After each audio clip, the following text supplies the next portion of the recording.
गर्मी की तपती कहानी। छोटू और ठंडी हवा का पेड़। गर्मी का मौसम अपने पूरे जोश में था।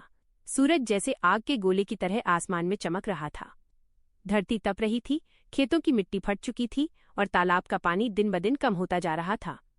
दोपहर में गांव की गलियां सूनी हो जाती, न बच्चे खेलते न ही कोई बाहर निकलता। इसी गांव में छोटू नाम का एक 11 साल का लड़का रहता था। छोटू मेहनती और समझदार था। उसे प्रकृति से बहुत प्यार था। सुबह सुबह वो खेतों के पास जाकर पक्षियों की आवाज सुनता और पेड़ों की छांव में बैठकर पढ़ाई करता था। लेकिन इस बार की गर्मी ने सबको परेशान कर दिया था। जानवर प्यासे घूमते, लोग कुएं पर लंबी लाइन लगाते। छोटू ने देखा कि उसके घर के पास वाला पुराना पीपल का पेड़ भी सूखने लगा है। एक दिन छोटू अपनी दादी के पास बैठा था। दादी हाथ का पंखा झल रही थी। उन्होंने गहरी सांस लेते हुए कहा, बेटा, पहले गांव में हर तरफ पेड़ ही पेड़ थे। गर्मी पड़ती थी पर इतनी नहीं। पेड़ हमें ठंडी हवा देते हैं।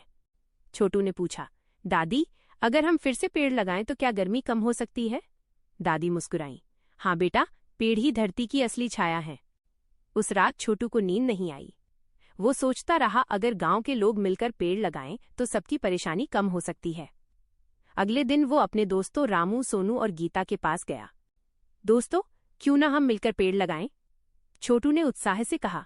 शुरू में सबको ये काम मुश्किल लगा, लेकिन छोटू ने उन्हें समझाया कि अगर आज मेहनत करेंगे तो कल ठंडी हवा मिलेगी। वे सब स्कूल गए और मास्टर जी से बात की। मास्टर जी ने बच्चों की बात ध्यान से सुनी और बोले, तुम लोग बहुत अच्छा सोच रहे हो। हम पूरे स्कूल में पेड़ लगाओ अभियान शुरू करेंगे। अगले रविवार को पूरे गांव में हलचल थी। बच्चे, बूढ़े, महिलाएं सब हाथ में पौधे लिए खड़े थे।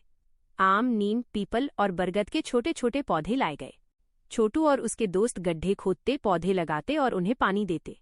कुछ लोग अब भी हंस रहे थे, अरे इतने छोटे पौधों से क्या होगा? लेकिन छोटू ने हार नहीं मानी। उसने कहा, आज छोटा है, कल बड़ा होगा। जैसे हम बड़े होते हैं वैसे ही ये पेड़ भी बड़े होंगे।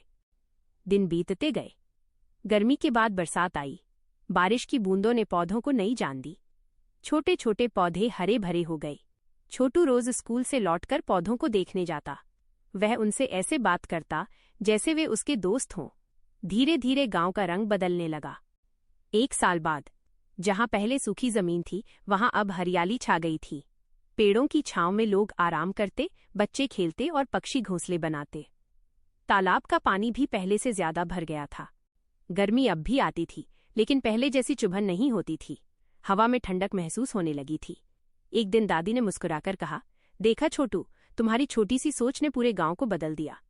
गांव के मुखिया ने छोटू और उसके दोस्तों की तारीफ की। अब हर साल गांव में हरियाली दिवस मनाया जाता था। छोटू ने आसमान की ओर देखा। सूरज अब भी चमक रहा था, लेकिन उसे डर नहीं लग रहा था। उसे पता था, जब तक पेड़ हैं तब तक उम्मीद है। सीख। पेड़ हमारी जिंदगी के रक्षक हैं। छोटी कोशिश भी बड़ा बदलाव ला सकती है। अगर हर बच्चा एक पेड़ लगाए तो धरती फिर से हरी भरी हो सकती है।